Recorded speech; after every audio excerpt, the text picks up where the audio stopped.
A Secluded Meadow. Hey soul makers! Welcome back to the channel. Today's story is all about a hilarious family camping trip gone hilariously wrong. It's a tale of misplaced priorities, scenic overlooks, and the power of laughter to bind a family together. So, grab your marshmallows, settle in by the virtual campfire, and get ready for a story called The Meadow Mishap. The Throne of Discontent. The rhythmic crunch of pine needles underfoot echoed through the dense woods. My heart hammered a frantic tattoo against my ribs, mirroring the worried calls of my parents echoing around me.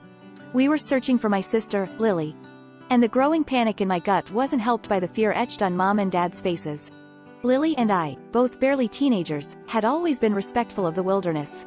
But the playful bickering of past camping trips had been replaced by a tense silence punctuated by Mom's worried calls and Dad's strained attempts at reassurance. The stories of lost hikers and mountain lion attacks that had haunted our childhood suddenly felt far too real as we navigated the thickening undergrowth. The bargain of the bog. Earlier that day, Lily had skipped off with a mischievous grin, lugging the monstrosity that was our new portable camping toilet. Gone were the days of discreetly disappearing into the woods. Mom, in her infinite wisdom, had declared squatting over a hole too unrefined for this trip. Lily, always the cunning one, had bartered her way out of unloading the car and setting up camp in exchange for taking the first test run with the new throne. Before she'd disappeared into the woods, Dad had cautioned her about finding a secluded spot, out of sight from any wandering campers. We were camped deep in a national park, and plenty of hidden nooks in the woods promised the necessary privacy. However, the deeper we ventured, the more my worry bloomed. The impenetrable curtain. Fatigue gnawed at my legs, and the air grew thick with humidity. How could Lily have possibly dragged that behemoth this far? The thought was absurd. Finally, we reached the end of the wooded area. What awaited us wasn't the picturesque clearing I'd envisioned, but an almost impenetrable wall of thorny bushes and tall scrub. We pushed through the brambles, emerging into a sight that would forever be etched in my memory. The unexpected audience. There, in the middle of a lush green meadow bathed in sunlight, sat Lily, perched majestically on her throne. Yet, it wasn't the unexpected throne placement that had us erupting in laughter. It was the audience. A family stood a few feet away, mouths agape, staring at Lily as if she were a bizarre apparition. Lily, upon noticing her unexpected company, flushed a brilliant shade of crimson. Her shriek of indignation, demanding they get lost, and afford her some privacy, only intensified the absurdity of the situation. Tears of laughter. The tension we'd carried for the past few minutes evaporated in a burst of laughter. Lily, perched atop her throne in the middle of a secluded meadow, was a sight so comical that tears streamed down our faces.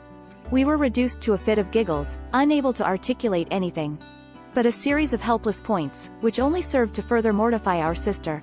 The Scenic Overlook. As we regained our composure, the reason for Lily's misplaced privacy became clear.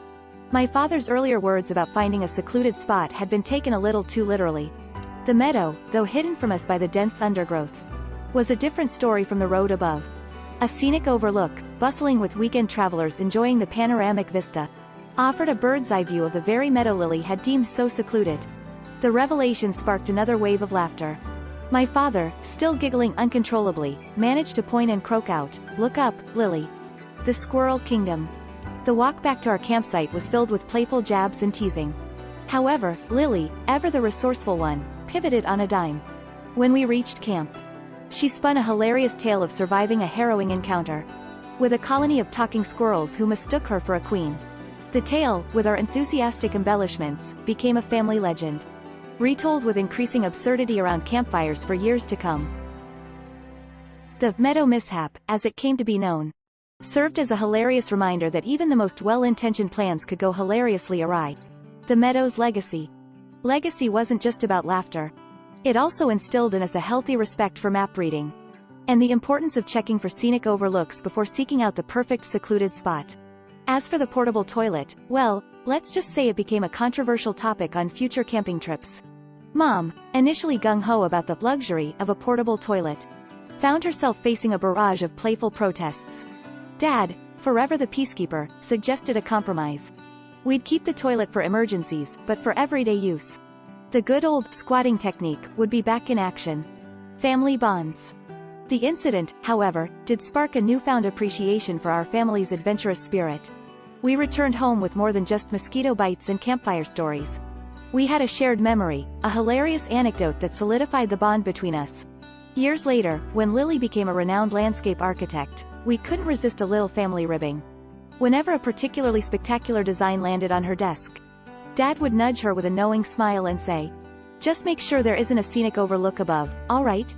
Lily, now a woman of the world, would simply roll her eyes and retort, "Honestly, Dad, that was years ago."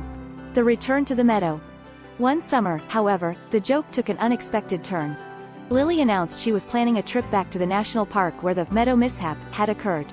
This time, though, it wasn't for a family camping trip. She was there for work. To design a new visitor center with a focus on sustainable practices and minimal environmental impact. As we explored the park together, nostalgia washed over me. We stood at the edge of the now familiar meadow, the scene of our childhood embarrassment. Looking closer, I noticed something new, a small, discreet sign tucked away among the trees. It read, "Respect our wildlife. Please use designated restroom facilities." Beneath it, in smaller lettering, was a line that made me snort with laughter. Squirrels are not known for their sense of humor.